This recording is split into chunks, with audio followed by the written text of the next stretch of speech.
श्री परमात्मने नमः। ओम श्री सत्य गुरुदेवाय नमः।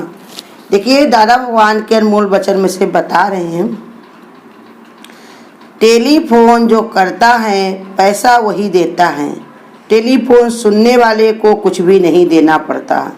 उसी प्रकार से कर्म का आरंभ जो करता है उसी का कर्म बनता है, अर्थात कर्म का आरंभ हमसे नहीं होना चाहिए। जैसे टेलीफोन जो होता है, तो टेलीफोन मिलाता है तो पैसा उसको ही देना पड़ता है, ना कि सुनने वाले को।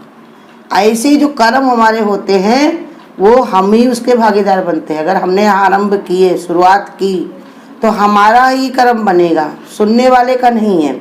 उससे कुछ लेना। हम लोग क्या करते हैं, आरंभ कर देते, दूसरे को भी भड़का देते, वो भी अपने वही काम में करता है। गुरु कहते तुमको कोई कहेगा नालायक, तो तुम ना नहीं हटा के अपने लायक कर पाते हो या नहीं मान पाते हो कि हम नालायक थोड़ी है, तो किसी और को कह रहा। मान लेते हो, कहा हमको तुमने नालायक क्यों कहा, हमको नालायक क्यों कहा, हम नालायक काहे कहा, हम नालायक है, उसी के पीछे पड़ जाते हो। यही हमारी गलती है। अब वो कहने वाला भी नहीं विचार करता कि लायक से लायक परमात्मा सबके अंदर विद्यमान है।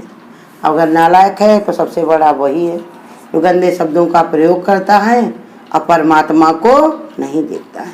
तो इसलिए समझा रहे दादा भगवान ये कि जैसे कर्म करोगे अगर तो तुमको उसका हर्जाना देना पड़ेगा। संत जो था वो अपने को भगवान कहता था, तो राजा ने उसे भूखे शेर के घड़े में डाल दिया। एक जो संत था वो अपने को बड़ा ही ज्ञान विचार से इतना श्रेष्ठ मानने लगा और अपने को भगवान कहने लगा, कहलाने लगा, कहने लगा। तो राजा ने जब जाना तो उसको भूखे शेर के सामने डाल दिया। वो शेर संत के शरीर का खाने लगा, खा रहा था, किंतु वो स्थिति में भी उस संत को खून की एक एक बूंद से भी अनहलक की आवाज़ आ रही थी। वो सत्य मैं हूँ, वो ब्रह्म मैं हूँ। वो संत कौन था जो ये बोल रहे थे कि अनहलक अनहलक अनहलक माने वो ब्रह्म मैं हूँ, वो इतनी स्थिति उसकी सत्य थी। तो इतना ज्ञान विचार जब हो गया तो उनके अंदर ऐसे विचार आए कि मैं ही ब्रह्म हूँ। राजा को ये अच्छा नहीं लगा कि जो है कि कैसे ब्रह्म हो सकता, परेशान करने के लिए उनको डाल दिया। शेर खा रहा था लेकिन उनकी स्थिति में कोई फर्क नहीं पड़ा, क्योंकि शरीर किसी न किसी का भोजन है। जला दो तो आग का भोजन, जमीन में गाड़ दो कीड़े मकोड़े का भोजन, जानवर खा ले तो उसके जानवर का भोजन। हमेशा ये कोई न कोई किसी न किसी का भोजन बनता है। और संसार में रहते हो तब भी सब नोच नोच के ही तुमको खाते हैं। परिवार में सब, घर परिवार में सब धीरे धीरे धीरे करके जो तुम आए थे लेकर के, वो सब धीरे धीरे सब यहीं पर नष्ट हो जाता है। तुम कहते हो बहुत बढ़ रहे हैं, बहुत मोटा रहे हैं, लेकिन अंदर से कितने तुम खोखले हो रहे हो, ये तो जब गुरु शरण में जाते हो तब पता चलता है कि लोभी तू तो फंस गया माया जाल में, खो दिया पाया था जो लेकर के तुम आए थे, जो कमाई तुम करने आए थे, वो भी सब यहीं पर ही नष्ट भ्रष्ट कर दी। तो इसलिए दादा भगवान ये बता रहे कि अपने को ब्रह्म तभी कहना जब तुम्हारी बुद्धि ऐसी बन जाए, और नहीं तो अगर तुम नहीं कह रहे हो तब भी बनने की कोशिश करो। ये भी नहीं हम नहीं अपने को भगवान कहते हमें बनने की जरूरत नहीं, तो इससे भी तुमको छुट्टी मिलने वाली नहीं है।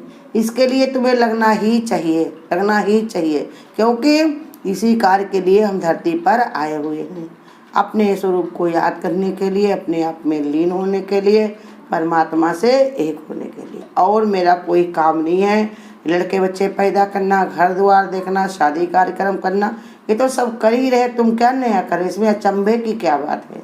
ये सब रोज हो रहा, रोज होता रहेगा, हमेशा ये चलता रहेगा। ज्ञान में संभल कर रहना चाहिए। साधु के भेष में रावण भी होते हैं, अर्थात किसी के लिहाज में नहीं आना चाहिए। भगवान का भाव रखना है, कर्म में नहीं आना है। सीता का भाव भी साधु का था, परंतु साधु के भेष में रावण था। सबको ये नहीं कह सकते हो तुम, जिसको मन का है सबको तुम मान लो कि वो अच्छा ही है। अच्छा है लेकिन वो ऊपर से अच्छा दिखाई पड़ता है, अंदर उसके क्या है तुम नहीं जानते हो। तो इसी पर बता रहे कि ज्ञान में भी संभल कर रहना चाहिए। अपने दिल की बात हर एक को कहनी भी नहीं चाहिए। पहले तुम उसको कह दोगे, फिर उसी से डरोगे, ये बात किसी को ये बता ना दे, तो सदैव के लिए उसकी तुम चमचागिरी करोगे, गुलामी करोगे। तो इसलिए ज्ञान में भी क्या है, ज्ञान से यही देखो कि है ही भगवान। सब जगह जो हमारे अंदर है वही उसके अंदर है, एक परमात्मा के अलावा दूसरा और कुछ है नहीं। कब तुम्हारा कोई फ़ायदा उठा ले, कब कहे क्या करे, अपना काम इंसान बना लेता है, बाद में तुमको हटा देता है, नज़र से अपनी गिरा देता है। जब मतलब होगा तो कहेगा तुम तो मेरे भगवान हो, तुम्हारे बिना तो हम रह नहीं सकते, तुम्हारी हमारी जोड़ी बहुत अच्छी है, ये है वो है, तरह तरह से। लेकिन मतलब निकल गया तो पहचानते नहीं, यूं जा रहे हैं जैसे जानते नहीं, फिर कोई नहीं रखता मतलब है। यही संसार की रिवाज है। यहाँ पर यही समझ के करो, ज़्यादा किसी से मतलब मत रखो, ज़्यादा रखोगे तो अति का ही तुमको दुख होगा। हमारे तो गुरु यही बताते हैं, अपने संतानों में भी ज़्यादा मतलब मत रखो। ज़्यादा टोकोगे, बकोरोगे, हर समय उनके पीछे पड़ोगे तो उसके लिए रो रो के अपनी आंखें खोओगे, भूख प्यास गंवाओगे, चिंता फिक्र से अपने को जो है नष्ट कर लोगे। और इतना भी अपने शरीर से भी, संत महात्मा तो अपने शरीर से भी मोह नहीं करते, वो अपनी आग में तपाते हैं, कांटों पे उसको चलाते हैं। और शरीर से है मतलब कुछ नहीं, लेकिन ये शरीर जो है हमारा, ये विषय का घर है, इसमें ही सारे कर्म के कारण ही, विषय के कारण ही तो हम आए हुए इसमें। तो इसलिए शरीर से मोह न करके इसी से तपस्या कराते हैं, और तपस्या करा करा के इसके अंदर से इतना कार्य कर लेते हैं तो इसके बनने और बिगड़ने की चिंता नहीं रहती। जब अपना कार्य हो गया तो फिर उसके बाद में इसको कहीं पर भी कोई कैसे भी रखे। ऐसे परमात्मा को जो प्राप्त कर लेते हैं तो शरीर से ही, ये शरीर के का बार बार हमने रखा, संसार में क्यों आए शरीर को, कर्म के कारण। अब इसी से अपने ऐसे कर्म करते हैं, ऐसा अपना तपस्या करते हैं, इससे भगवान को प्राप्त कर लेते हैं। तो इसलिए बताया कि ज्ञान में संभल के रहना चाहिए। ये जरूरी नहीं है कि ज्ञान कोई बता रहा तो वो तुमको ज्ञान से बता रहा, हो सकता है उसकी कोई चालाकी और होशियारी भी हो, कुछ उसके अंदर चाहना भी हो। तो हर एक बराबर नहीं होते हैं, लेकिन ऐसा भी नहीं कि किसी पर भरोसा भी नहीं करना। अगर भरोसा नहीं करोगे तो ज़िंदगी तुम्हारी चलना मुश्किल होगी। कोई न कोई मित्र भी बना लेता है, कोई न कोई अपना घर परिवार का भी बनता है। ऐसे ज़िंदगी चलती है, हर एक पर इंसान ऐसे, भगवान ने कहा कि उंगली भी नहीं उठा सकता किसी किसी पर। गुरु कहते ऐसी मेहरबानी होती कि वो अपना भेद तो नहीं देते रहते, लेकिन होते तो पूर्ण परमात्मा ही हैं। मैं अविनाशी तत्व हूँ, मेरा जन्म नहीं है बल्कि मैं प्रकट होता हूँ। ऐसे भगवान ने बता रहे अपना तत्व कैसे, अपने को पहचान करो कि मैं अविनाशी तत्व हूँ, मेरा कोई विनाश नहीं कर सकता। मुझसे उपजा है संसारा, मुझ में ही सब लीन हूँ। वो अविनाशी तत्व में ही आत्मा हूँ, वही परमात्मा मैं हूँ। मेरा जन्म नहीं बल्कि मैं प्रकट हुआ हूँ। जन्म लेने का अगर तुम विचार बनाओगे कि मैंने जन्म लिया तो मृत्यु भी तुम्हारी होगी। अगर आपने ऐसा निश्चय बनाया कि मैं प्रकट हुआ हूँ तो मेरी मृत्यु नहीं होगी, मैं प्रकट हुआ हूँ, मैं अपने में ही लीन हो जाऊँगा। जब मेरा कार्य हो गया अपने में लीन। इसलिए भय खत्म करो, मृत्यु का भय खत्म कर दो तो तुम्हें कोई मार नहीं सकता। और जब तक तुम्हारे अंदर मृत्यु का भय है तो तुम्हें कोई जिंदा तुम हो नहीं। आज इसी दम मरने की ही चिंता तुम्हें घर घेरे हुए है तो तुम मरे ही हो। डरा हुआ इंसान मर ही जाता है।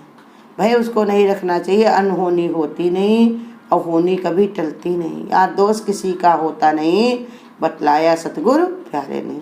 तो इसलिए समझा रहे भगवान कि ऐसा निश्चय बनाओ कि मैं अविनाशी तत्व हूँ, मेरा जन्म नहीं, मैं प्रकट हुआ हूँ। फूल बसंत से पहले खिलकर और मुस्कुराकर बसंत ऋतु के साथ सबका स्वागत करते हुए कहता है कि हे मनुष्य, मुझे देखकर मैं जड़ होकर मुस्कुराता हूँ, तू चेतन होकर भी रोता है, दुखी होता है। कहा जो फूल होता है बसंत ऋतु में खिलता है तो वो खिल करके कैसे मुस्कुराता है और मनुष्य पर ही हंसता है कि देखो हम जड़ होकर भी कितना हंस रहे मुस्कुरा रहे और तुम चेतन होकर के भी मुरझाए हुए हो। किस बात से मुरझाए हुए हो? क्योंकि तुमको चिंताओं ने घेरा हुआ है। तुमने ये निश्चय नहीं बनाया है कि अनहोनी नहीं होती है, होनी टल नहीं सकती है। तुम बेफिक्र होकर के रामदास बादशाह बन करके टांग पसार के सो जाओ।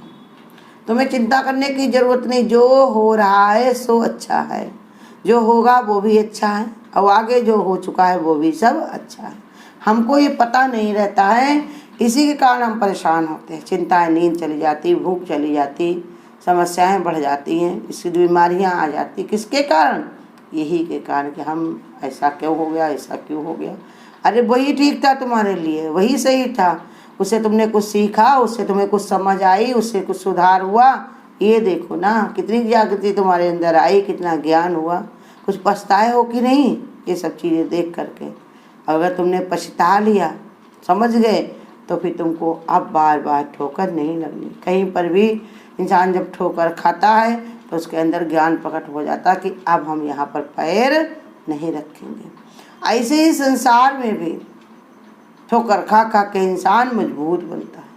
तुम भी ऐसे मजबूती अपने अंदर पैदा करो कि बार बार हमको इस संसार में ठोकरें नहीं खानी। फूल से शिक्षा लो, मुस्कुरा करके सब कर्म काटो। जितना भी है सब निपट जाने वाला, सब गुजर जाने वाला। फूल हमको यही सिखाता, हम तो आज ही खिले और आज ही मुरझा जाएंगे। अब तुमने तो कितना समय देख लिया है, कितना संसार में सुख ले लिया, कितनी चीज़ें तुमने खा ली, पी ली, घूम लिया, टहल लिया, क्या क्या ज्ञान विचार कर लिया। हम तो आज ही खिले, आज ही मुरझाएंगे, आज ही तोड़ दिए जाएंगे, अभी तोड़ दिए जाएंगे। माली आवत देख कर कलियन करी पुकार, अब फूली फूली चुन लिया कल हमारी बार। कली जो फूल जब तोड़ने माली आता है तो कलियाँ रोटती हैं, कहती देखो हाँ कल हम भी खिलेंगे, और खिलने के बाद तुरंत ही हम तोड़ दिए जाएंगे, और तोड़ दिए जाएंगे, मेरा जीवन खत्म। लेकिन मनुष्य को कितना मौका देता है भगवान? कोई 20 साल, 50 साल, 60 साल, 80 साल, लेकिन यही मोह ममता में ही गमाते गमाते गमाते गमाते कितना समय उसका बीत चुका है और कितना बीता जा रहा है। लेकिन अपने को वो मजबूत नहीं बना पाता। इसलिए गुरु समझा रहे, बता रहे, मिसाल दे करके, क्या तुम एक फूल से भी गए गुजरे हो?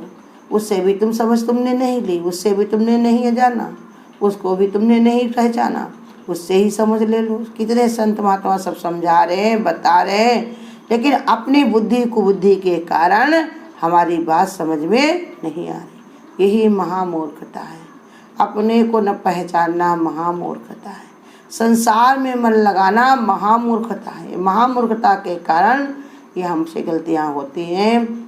जब जागो तभी सवेरा।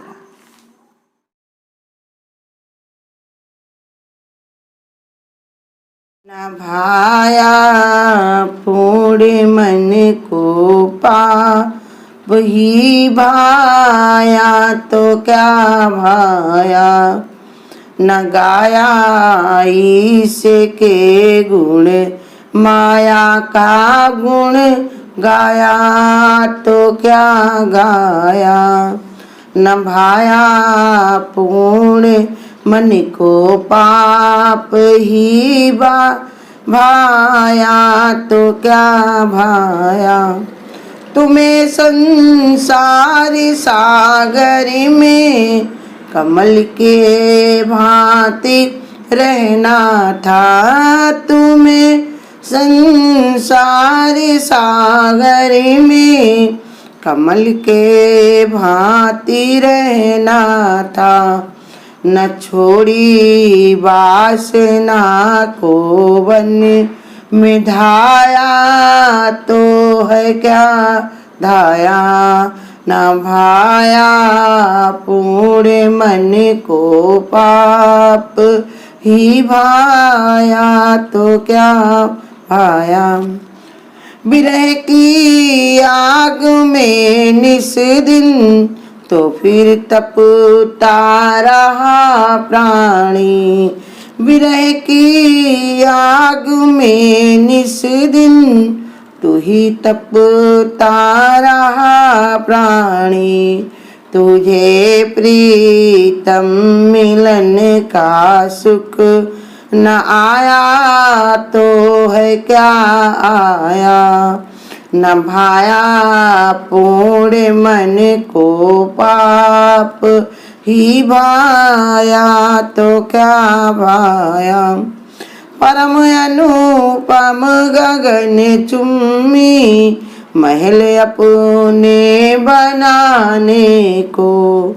परम अनुपम गगन चुम्मी महल अपने बनाने को किसी पुरखे को किसी दुखी और निर्धन का घर ढाया तो क्या ढाया न भाया पूर्ण मन को पाप ही भाया तो क्या भाया न गाया ईश गुण गाया के गुण गा या तो क्या गाया ये माया के गुण गाया तो क्या गाया। अगर आपको आज की वीडियो अच्छी लगी हो तो वीडियो को लाइक और शेयर करना ना भूलें। आगे की वीडियोस देखने के लिए चैनल को सब्सक्राइब करें और नोटिफिकेशन बेल